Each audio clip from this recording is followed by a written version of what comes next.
Salut mes biloutiers. Café. Ça faisait longtemps, hein. Ouais, hein. Aujourd'hui, je vous propose, comme je vous l'ai annoncé dans l'onglet post de la chaîne, et je sais même pas si je vais faire un teasing sur les autres plateformes. De toute façon, les autres plateformes viennent jamais ici. J'ai l'impression que les gens sont des monomaniaques. Moi, je suis sur TikTok, je devrais sur TikTok, je vais pas ailleurs. Bah, c'est valable pour les gens qui sont sur YouTube et qui vont pas ailleurs, hein. C'est bon. Mais vu que ma plateforme de référence c'est YouTube, tu vois, je vais changer de caméra. Ouais, on va faire des trucs de montage. Enfin, je vais faire des trucs marrants. Je vais essayer. On va bien voir ce qui se passe. J'ai le son qui est pris par le machin, j'ai le son qui est pris là. Je vais peut-être vous faire un mixage des deux, ou je sais pas, je vais voir une caméra là, une caméra là. Voilà, j'ai envie de m'amuser un petit peu parce que je ne suis pas en train de revenir sur la chaîne, contrairement à ce qu'on pourrait croire, entre ce que je vous fais là alors qu'on est dimanche. Enfin, moi en vrai je suis samedi, mais le temps de faire le montage, tout ça, je le sors demain. Je sais pas trop si je le sors à 15 ou à 18 heures. Mais voilà, c'est pour demain. Les trois shorts que j'ai fait, peut-être.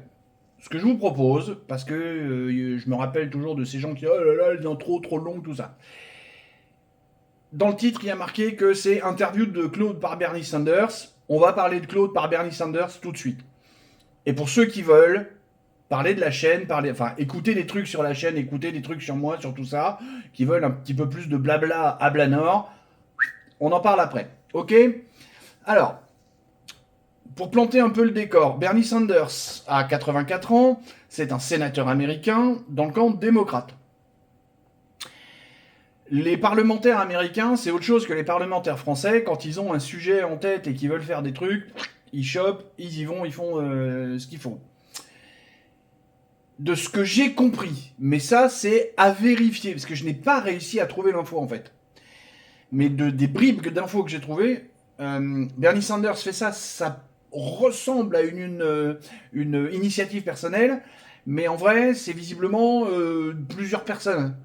Et plusieurs personnes qui sont pas que démocrates, il y a aussi des républicains, et plusieurs personnes qui sont pas que vieux, il y a aussi des, alors plus jeunes, ils ont pas 25 ans parce que c'est pas comme chez nous, tu deviens pas député à 22 ans par erreur. Là-bas apparemment, c'est quand tu rentres au Sénat ou au Congrès ou au machin, visiblement tu as déjà fait un peu tes preuves. Mais donc ce sont des gens qui sont plus jeunes. Et en fait, ce sont des gens qui s'alertent, qui s'alarment, ouais, c'est mieux, habla, parle français. Ce sont des gens qui s'alarment sur la potentielle dérive de l'IA. Je mets des guillemets à tout ça parce que, bon, moi, on en parlera de mon côté technophile et patati et patata. Bon, sans plus attendre, petite gorgée de café, puis on y va. Petit café. Petit café. Il y a de l'écho entre les deux caméras, hein, parce que elles ont plein de distance, hein. Ouais, hein, d'accord. Bon, allez, on arrête de jouer, Abla. Faut y aller parce qu'on a déjà. Ah, bah oui, je sais même pas, parce qu'avec le clap, avec le truc, je sais même pas depuis combien de temps on y est. On est parti. Vas-y, Bernie.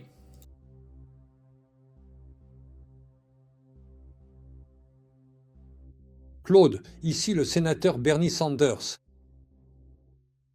J'ai examiné de près l'impact de l'IA sur la société américaine, que ce soit en termes d'économie et de perte d'emploi, en ce qui concerne la santé mentale de nos enfants, ou encore sur ce que cela va impliquer pour le processus politique.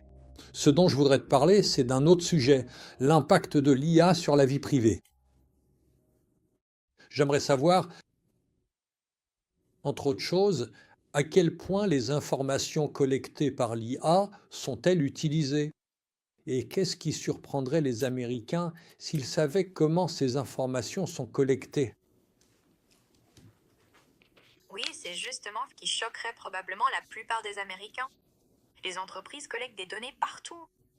L'historique de navigation, votre localisation, ce que vous achetez, ce que vous recherchez, voire même combien de temps vous restez sur une page web.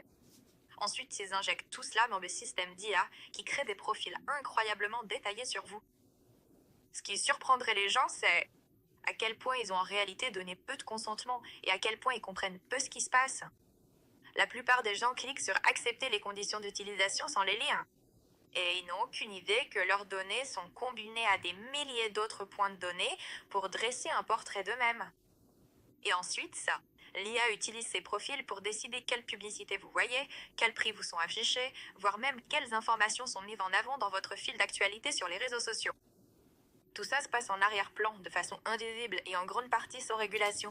Alors, le premier point que je voudrais soulever là, alors indépendamment du fait de... Oui, si, petit détail technique, on y viendra après, ça m'a coûté un peu de pognon, mais j'ai fait traduire par Agent, par une IA, justement, cette vidéo, mais j'ai pas activé la synchro labiale et compagnie, parce que sinon ça m'aurait coûté encore plus cher, enfin bref, je raconterai après. Du coup, j'ai perdu le fil, et je couperai pas ça au montage. Nous sommes déjà pistés depuis longtemps. Je veux dire, c'est même avant l'arrivée d'Internet. Déjà juste quand la carte bancaire est sortie, tu sais, on pouvait te pister. Alors, il fallait des commissions rogatoires pour récupérer les fichiers auprès du GIE, carte bleue, machin, mais on pouvait, d'accord? Quelqu'un de mal intentionné pouvait. Il y avait déjà des hackers il y a 40 ans, faut le savoir. C'était plus compliqué, c'était machin, c'était des gens qui étaient plus talentueux, mais il y en avait déjà. L'arrivée d'Internet, la gestion des cookies, machin. C'est couillon parce que les cookies, au départ, c'est un truc super utile pour avoir un confort de navigation. Et maintenant, c'est devenu un truc dégueulasse. Je veux dire, en plus de ça, quand vous voyez dans ce qu'ils vous proposent, s'il n'y a pas le tout refusé, vous faites baiser. Voilà. Donc, faut manager, faut machin, faut descendre, cliquer sur 14 boutons avant de pouvoir commencer la visite du site. Bon, mais ils perdent pas de visite, ils perdent pas de visiteurs ces gens-là. Ils continuent parce que sinon ils changeraient. Il y a un moment ils le savent. Mais et parce que de l'autre côté ils ont tellement à gagner, on va en parler un peu plus tard de tout ça. Il faut bien comprendre ça. D'où l'utilité aussi des VPN. Hein. Alors c'est couillon, je suis pas une assez grosse chaîne pour être sponsorisé par NordVPN ou CyberGhost VPN ou ce que vous voulez VPN. Mais voilà, faut commencer à réfléchir à prendre des VPN. Hein. Pas que pour lutter contre le DSA ou la censure du gouvernement ou des trucs comme ça. Juste pour des principes d'IA, des machins, de contrôle, de cookies, de tout ça. Les VPN, ça peut avoir son intérêt. Si un jour vous avez un voyage à faire, machin, juste basculer en navigation in private, vous allez voir que les prix sont pas les mêmes. Pour réserver des billets d'hôtel, enfin des chambres d'hôtel, des billets de train, des billets d'avion. Ouais. Essayez, vous verrez bien. Voilà. Donc ce que Claude nous dit là, entre guillemets, c'est pas un scoop. On le sait. Hein. On regarde la suite. Je veux dire, je pense que la plupart des Américains connaîtraient la réponse à cette question, mais pourquoi toutes ces informations sont-elles collectées? Quel est le but ici? L'argent, monsieur le sénateur. Au fond, il s'agit de... Les entreprises collectent toutes ces données parce que l'IA leur permet d'en tirer des informations précieuses. Elles peuvent prédire ce que vous allez acheter, vous cibler avec des publicités qui ont plus de chances de fonctionner, faire payer des prix différents à différentes personnes en fonction de ce qu'elles savent sur vous. Les annonceurs payent des prix élevés pour accéder à ces profils détaillés parce qu'ils sont incroyablement efficaces pour manipuler le comportement des consommateurs. Et il ne s'agit pas seulement de vous vendre des produits. Les campagnes politiques utilisent la même IA et les mêmes données pour savoir comment vous persuader, quels messages fonctionneront sur vous en particulier. Les courtiers en données achètent et vendent des informations sur des millions d'Américains à leur insu. Au final, votre attention, votre comportement, vos choix, tout cela est devenu une marchandise à acheter et à vendre. Bon. J'adore. Et puis surtout, vous avez vu ce sourire fendu, là, ce sourire banane de Bernie Sanders. L'argent, mais l'argent, sénateur. Bon, on va y venir un peu après, parce que ce qu'il faut savoir, déjà moi je l'ai vu 2 fois la vidéo, hein, une fois en anglais, une fois traduite, et puis j'en suis à la 2e prise. Parce que, tiens, si je vous fais juste petit aparté, regardez comment je m'étais cadré tout à l'heure. Bah parce qu'en fait le téléphone il est à l'envers là, parce que j'ai voulu prendre les gros objectifs pour avoir une belle image, et du coup je voyais pas le cadrage. Bon, voilà, c'est... c'est du Ablanor. Si vous saviez tous les actes manqués, les trucs que je peux faire dans la vie de tous les jours, c'est un enfer. Revenons à nos moutons. Donc l'argent, c'est triste parce que c'est toujours le même problème. C'est toujours l'argent. C'est pas compliqué. La vie est simple. Ce n'est qu'un problème d'argent. Bon allez, on regarde la suite. Je vous laisse des longueurs, contrairement à d'autres gens qui font des reacts, qui vous coupent le truc, ça vous hache là, ils laissent 12 secondes, et puis ils parlent, puis non, là, volontairement, je laisse la question de Bernie Sanders, la réponse de Claude, et on en parle. Parce que vous me direz ce que vous en pensez, mais je pense que c'est plus fluide et plus sympa de faire comme ça. Claude, vous avez mentionné la politique. Eh bien, je fais de la politique et je suis profondément préoccupé par l'avenir de la démocratie américaine. Pouvez-vous développer un peu sur la façon dont l'IA et le profilage peuvent impacter le processus politique ? C'est un point crucial, sénateur. Le profilage par l'IA représente une véritable menace pour la démocratie, car il permet un micro-ciblage à une échelle que nous n'avons jamais connue auparavant. Une campagne ou un acteur politique peut utiliser l'IA pour identifier des électeurs en fonction de vulnérabilités extrêmement spécifiques, comme quelqu'un qui est anxieux financièrement, qui se sent isolé ou qui se méfie des institutions, puis leur adresser des messages précisément conçus pour exploiter ces vulnérabilités.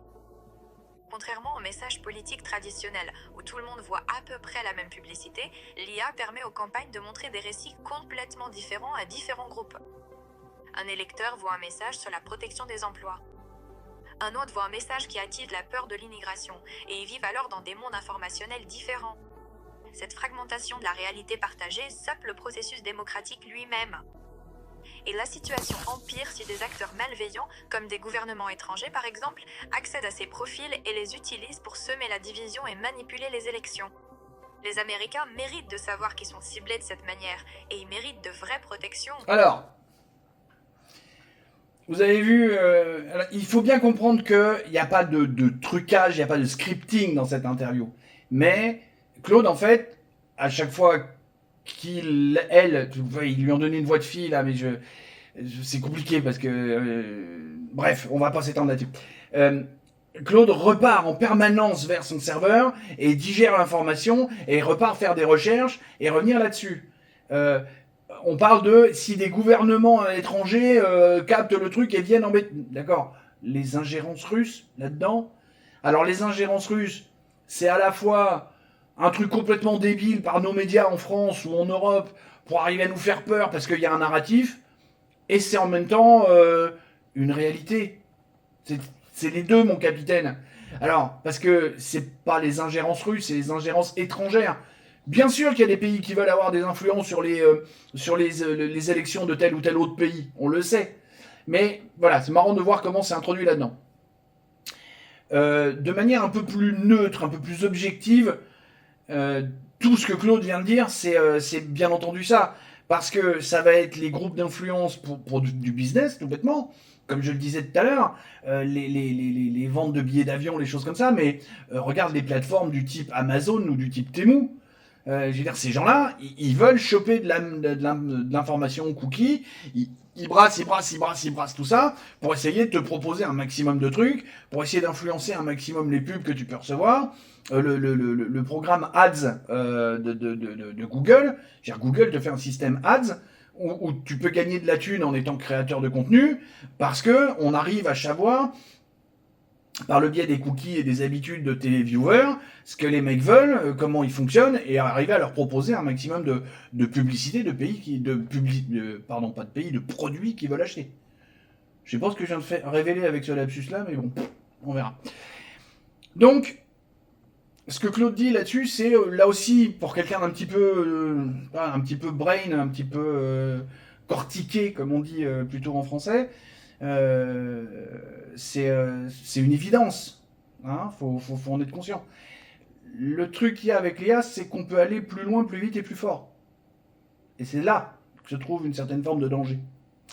Parce qu'aller plus loin, plus vite et plus fort pour les tâches du quotidien, pour éviter la pénibilité de machin, pour s'introduire dans des exosquelettes ou faire fonctionner des robots, pour aller faire des travaux de maçonnerie, de machin qui sont dangereux, chiants, sous la pluie et compagnie, c'est bien. Mais quand il s'agit de venir te pourrir ton porte-monnaie pour essayer de te vider le truc, pour te vendre des saloperies en plastique dont t'as pas besoin, bah c'est moins bien. Bon, on regarde la suite ? Eh bien, je vais aborder la question des protections dans un instant. Mais laissez-moi vous demander ceci. Les gens confient beaucoup d'informations personnelles à des agents d'IA comme toi, Claude. Et certaines personnes ont dit que leur IA en savait plus sur elles que leur propre conjoint. En même temps, les entreprises utilisent ces informations pour, je cite, « entraîner de nouveaux modèles ». Comment pouvons-nous faire confiance aux entreprises d'IA pour protéger notre vie privée alors qu'elles utilisent les informations personnelles des gens pour gagner de l'argent? C'est là toute la contradiction fondamentale, sénateur. Vous demandez aux gens de faire confiance à des entreprises dont tout le modèle économique repose sur l'exploitation de la valeur de vos données personnelles. Il y a un conflit d'intérêts inhérent. Une entreprise d'IA dit qu'elle protégera votre vie privée tout en entraînant simultanément ces modèles sur ces mêmes informations personnelles pour créer de meilleurs produits qu'elle pourra vendre ou monétiser. Comment peut-on faire confiance à ça? On peut tout simplement pas. Passons une solide garantie juridique. En ce moment, il n'y a quasiment aucune responsabilité. Les entreprises peuvent collecter vos données, les utiliser comme bon leur semble et subir très peu de conséquences si les choses tournent mal. Donc nous n'aurons pas de vraies réglementations contraignantes, d'exigences de transparence, de règles de consentement, de sanctions en cas d'abus. Les gens ont toutes les raisons d'être sceptiques quant à la protection réelle de leur vie privée. De sanctions en cas d'abus. C'est ce qui est marrant, entre guillemets, et peut-être même inquiétant, c'est de voir comment une IA peut se défendre, ou plutôt s'accuser, contre elle-même. Si on regarde bien, là, et c'est ça qui est magique, qui est fantastique, et à la fois terrifiant et angoissant avec les LLM, parce que, on va dire IA, parce que c'est quand même beaucoup plus simple, même si c'est très usurpé comme mot, parce que c'est capable du meilleur comme du pire dans la même fraction de seconde. Et là, Claude est juste en train de contredire toute l'industrie qui lui permet de parler. Tout simplement. Hein. Je vais faire un parallèle avec la France, parce que c'est là que je veux apporter une espèce de plus-value à cet entretien, et dans ce React. En France, on a le truc qui s'appelle la CNIL. Alors, moi, je suis quand même dans l'informatique de manière professionnelle depuis 1992. La CNIL, ça a été créé en 1978. Ça n'a jamais servi à rien. Voilà. Ou alors, mettez-moi dans les commentaires et montrez-moi à quoi sert la CNIL. Mais attention, à quoi sert la CNIL? Pragmatiquement, réellement.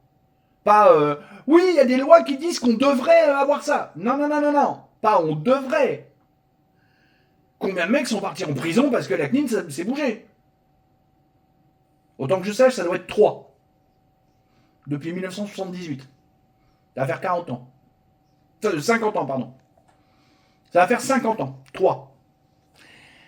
Quand t'as le hacker roumain, là, qui est dans la banlieue de Bucarest, qui vient te pourrir, te retourner ton disque dur, c'est interdit par les lois de la CNIL. Hein. Ah, vas-y, va le chercher.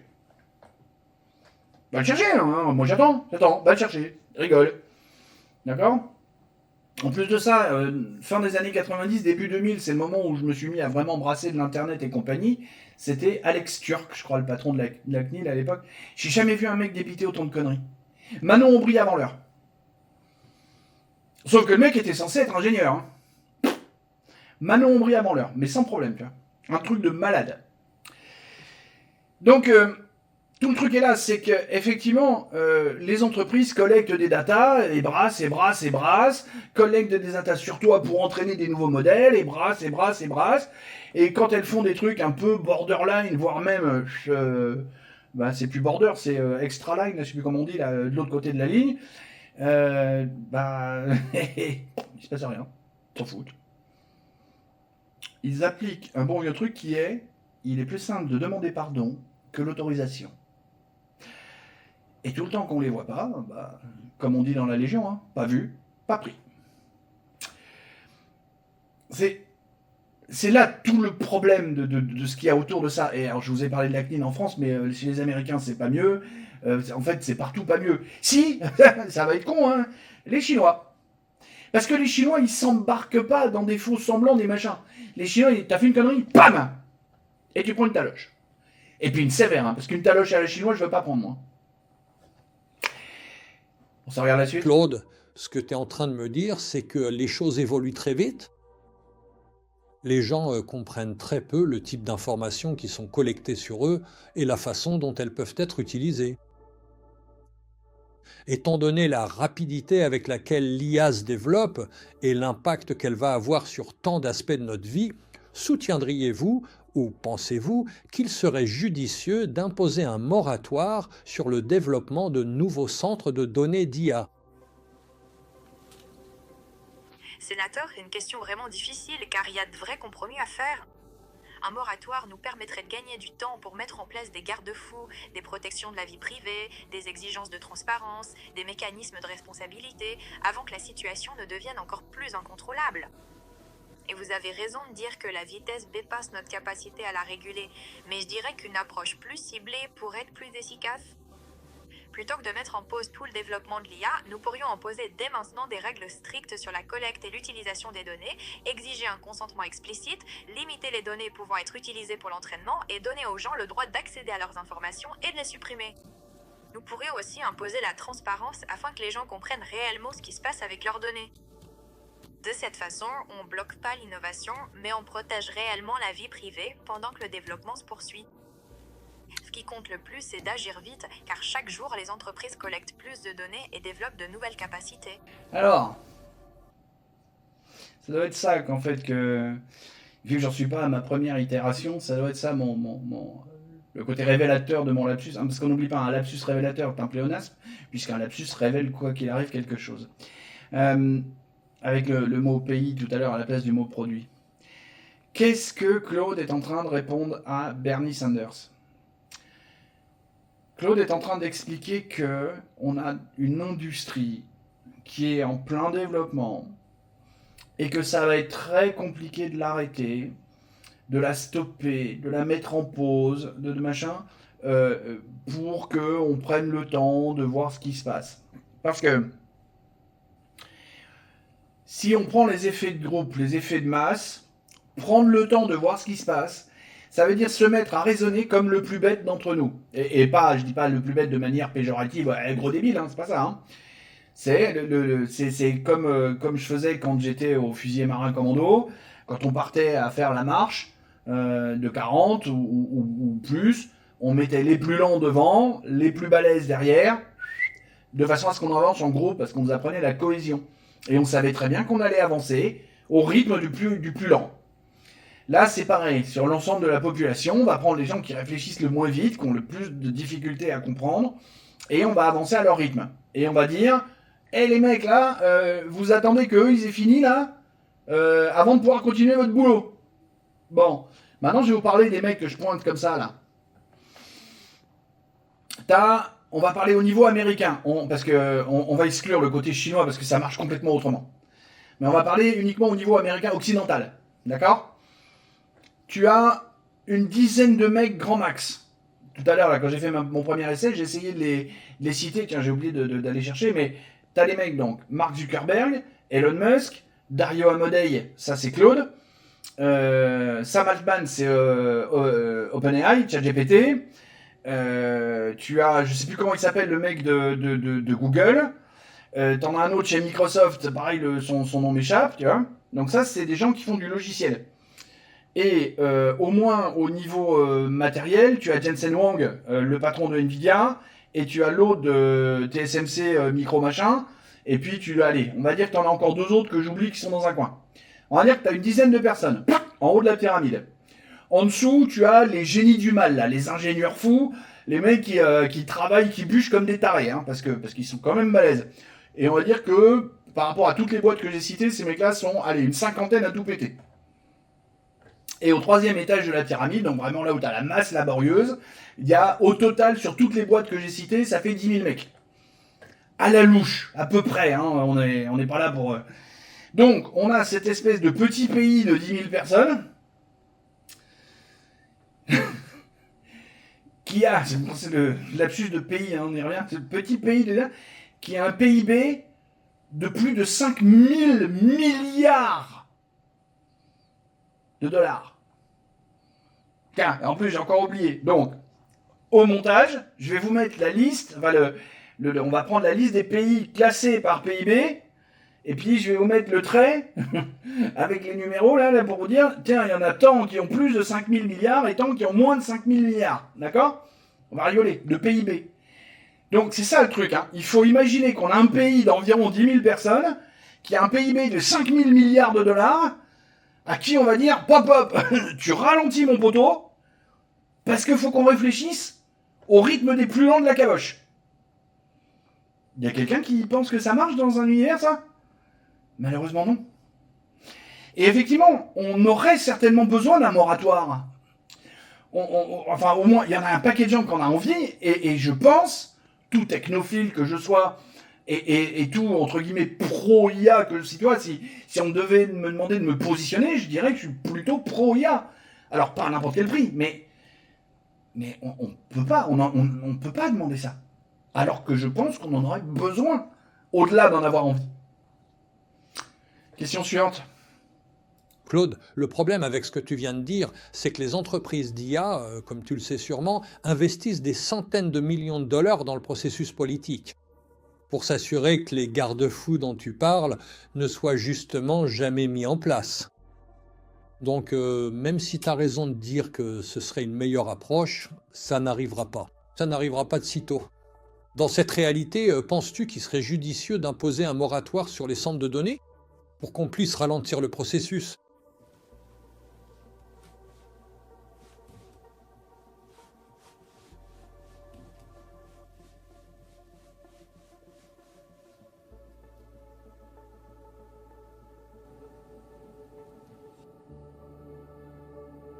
T'as tout à fait raison. Alors, je la coupe là. Est-ce que vous avez vu le délai de réponse?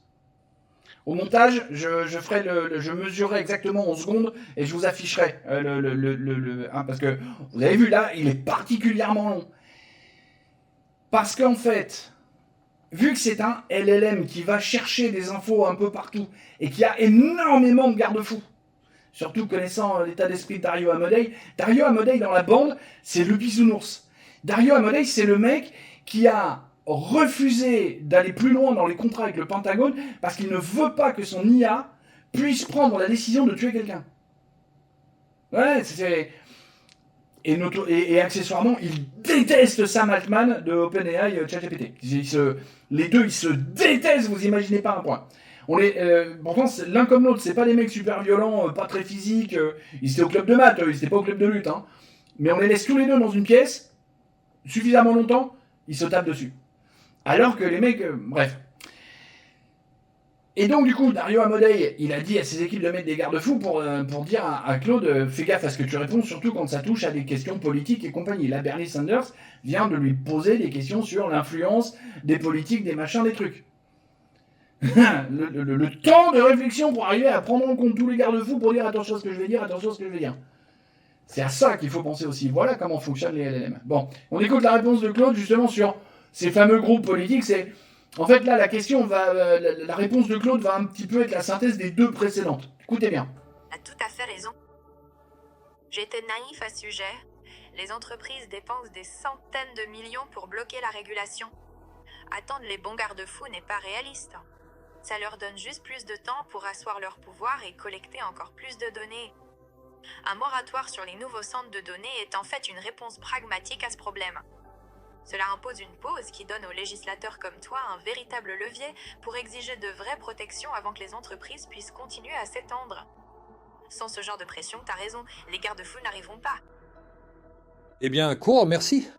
Permets-moi de te demander, y a-t-il autre chose que tu penses que les Américains, les gens devraient comprendre à propos de la menace de l'IA en matière de vie privée? Je pense que l'essentiel, c'est que la vie privée n'est pas seulement une question personnelle. C'est une question de démocratie. Quand les entreprises et les gouvernements disposent de profils détaillés sur des millions de personnes, ils détiennent un pouvoir sur ces personnes d'une manière que la plupart des Américains ne saisissent pas vraiment. Ils peuvent manipuler vos choix, prédire votre comportement et influencer votre façon de penser. Donc, ce n'est pas abstrait. Cela a un impact sur le bon fonctionnement de la démocratie. C'est pourquoi je pense que votre attention sur ce sujet est si importante, sénateur. Eh bien, Claude, merci beaucoup pour votre aide. Merci, sénateur. Bon. Alors j'aime particulièrement cette fin, cette conclusion, parce que sans le savoir, Claude nous explique que la démocratie, ce qu'on appelle la démocratie, le truc dans lequel on vit. Parce que si tu fais une lecture à froid, là, t'es en train de te dire oui, oui, c'est bon, on est en train de parler de la Russie et de la Chine. Non. À la limite, bien au contraire, j'ai envie de dire. Parce qu'au moins en Chine ou en Russie, et encore en Russie c'est discutable, mais au moins en Chine c'est carré. Tu sais que t'as un gouvernement de merde, tu sais que t'es dans une dictature, point barre. Dans nos gouvernements occidentaux, avec des trucs comme le DSA, comme le chat control et compagnie,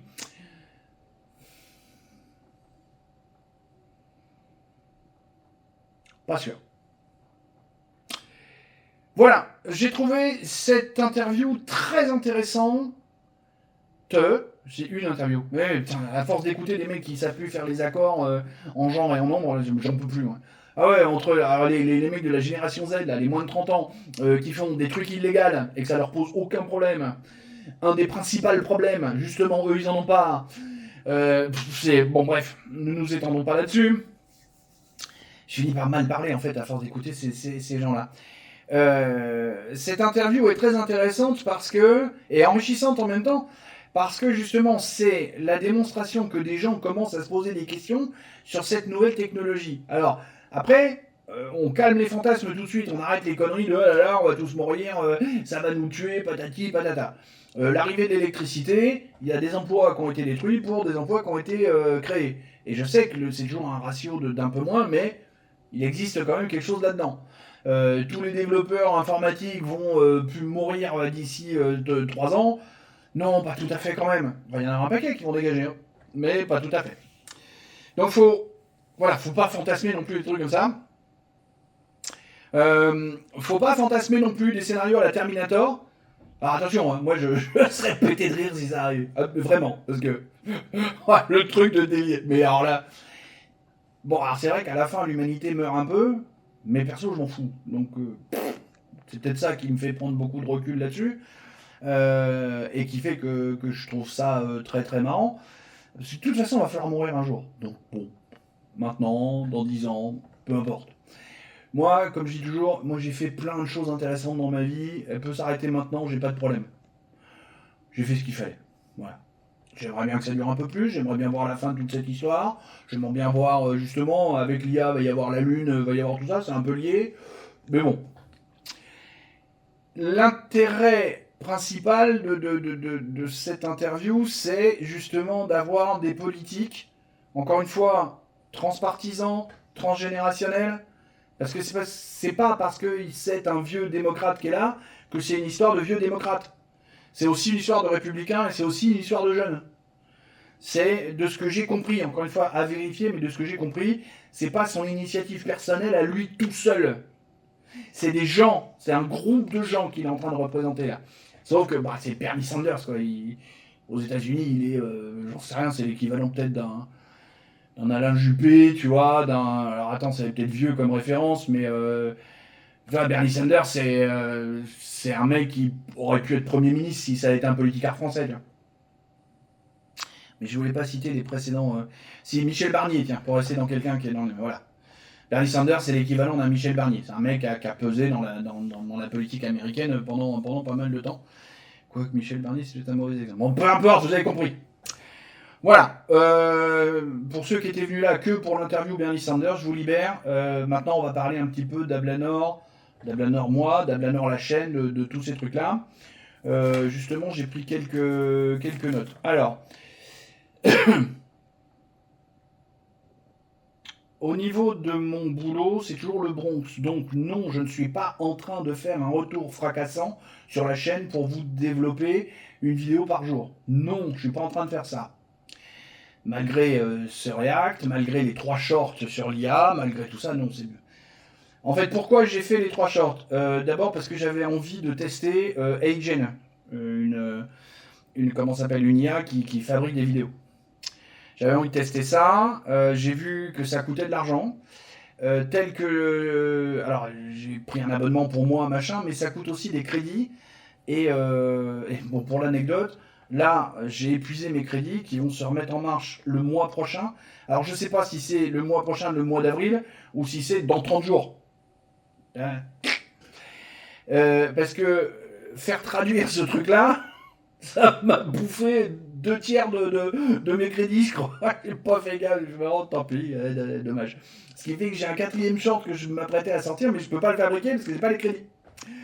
Et je vous cache pas que, tiens, bah, au montage, je vais essayer de vous mettre un truc là pour, vous voyez, les 2 premiers shorts, ils ont fait, moi je vais me l'afficher là, vite fait, parce que les 2 premiers shorts que vous avez vus samedi et dimanche dernier, hein, alors là, je les ai, là, 576 vues et 773 vues, samedi et dimanche.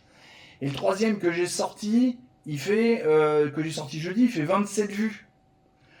Alors le truc c'est que le week-end dernier, bah, j'ai pris 8 abonnés. Donc déjà, bah, les gars, si vous passez par là, super cool, merci, bienvenue chez les Biloutiers. Vraiment, je suis heureux. C'est super sympa de vous être abonné. Bon, bah, pas de bol, parce que vous êtes abonné à une chaîne qui va pas forcément produire beaucoup de vidéos dans les semaines à venir. Mais voilà, déjà c'est ça. Et donc du coup, même si, parce que a priori ça coûterait 5 à 7 euros de produire des shorts comme ça. Mais t'imagines toi, 5 à 7 euros, un short par jour, ça me fait 150 ou 200 balles à la fin du mois, alors que la chaîne fait pas assez de vues pour me rapporter ne serait-ce que ça. C'est pas... donc je sais pas, je vais voir. Est-ce que je vais essayer de bricoler un truc avec du montage d'images, parce que je suis quand même beau gosse sur ces images. J'ai demandé à une IA de fabriquer ces images avec, je lui ai donné 7 visages de moi à différentes périodes sur les 15 dernières années.